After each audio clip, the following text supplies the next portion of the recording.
Meet Joe, the king of the workers of the world. Hi, folks.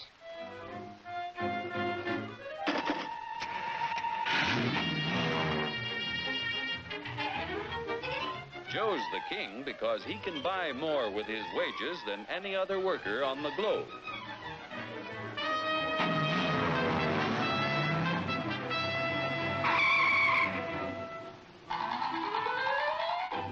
Now, what makes it possible for Joe to earn such a good living? He's no smarter than workers in other countries.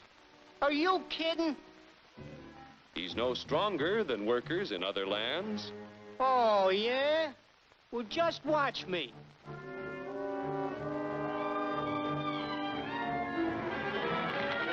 Ow! Just because Joe's an American doesn't mean... Yeah? Well, being an American is the best thing in the... Oh! My back! Sure, being an American is great, but how could you be superior to any foreigner when you or your folks might be any one of a dozen different races or religions?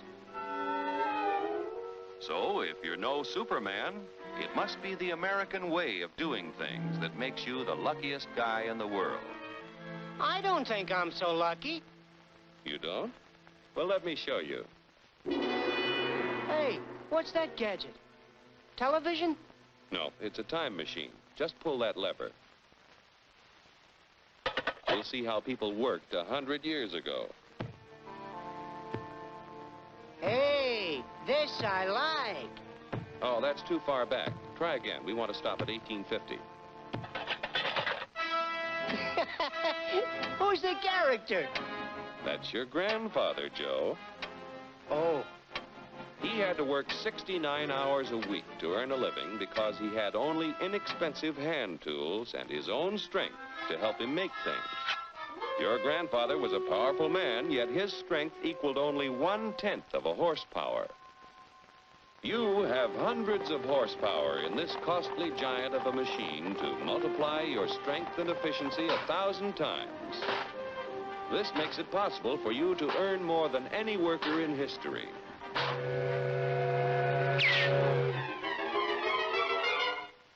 And still have leisure time each day to enjoy life. So I'm lucky. But what about the rich guy who does nothing while I do the work? True, there are rich people who contribute nothing. And there are poor people who contribute the same. But most of the invested capital that buys the tools you use comes from your fellow Americans. 40 million of us have money in the banks. 70 million of us own insurance policies.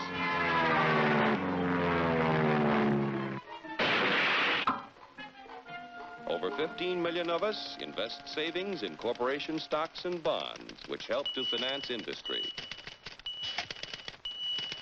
Each year, the people of America invest billions of dollars to create new plants and equipment. This invested capital buys the tools which make a man's labor worth more because he produces more.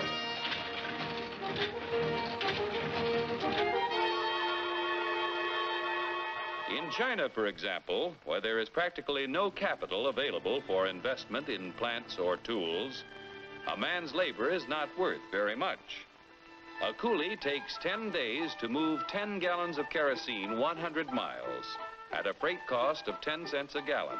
An American railroad worker takes only 2 hours to move 100,000 gallons of kerosene 100 miles at a freight cost of 1 cent a gallon.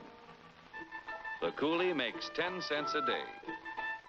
An average American railroad worker makes $10 a day, or 100 times more than the coolie. The average railroad worker has the benefit of a $20,000 investment in equipment. The Chinese coolie's equipment is worth only 10 cents. With constant improvement in expensive tools and the skill to use them, the value of any man's labor can be multiplied many times. Naturally, the people in this country who invest their savings with industry expect dividends. No dividends, no investments. Without new capital each year to finance new plants, tools, and equipment, labor and management would soon find themselves in pretty bad shape. Yeah, without capital to buy new tools, I might not do so good. But look what a new invention did to my grandpa. For 25 years, he knocks his brains out in the wagon works. Then along comes the gas buggy.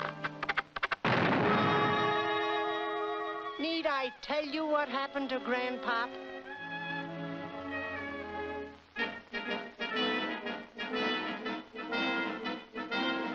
The history of our country proves that new inventions create thousands of jobs for everyone they displace. So it wasn't long before your grandfather had a better job, at more pay for less work. Our industrial progress is largely the result of the competitive struggle between companies to capture the market to increase profits. Huge sums are spent each year to make a better product to sell for less. Yet, regardless of how much money is spent to develop a new idea, there is often failure. When research proves successful, everyone shares in the accomplishment. The business which fails to give the consumer as much value as a competitor gives often goes bankrupt. However, on a national scale, competition gives the greatest good to the greatest number by continually producing more and better goods at lower prices.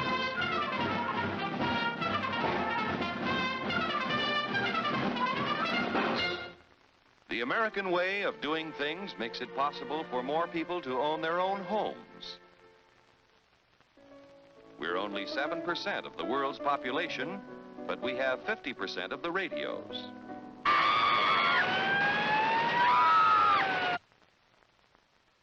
We have 54% of the world's telephones.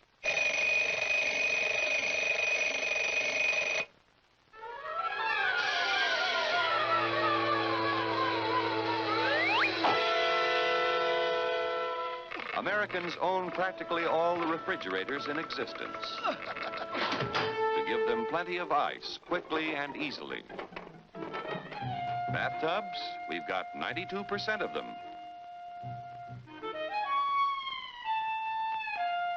Most of us have the leisure time to enjoy the peace and quiet of the beautiful countryside as we drive about in 72% of the world's automobiles. I told you to turn at the last corner. If you don't eat it, you eat it. I don't like it. I want a candy bar.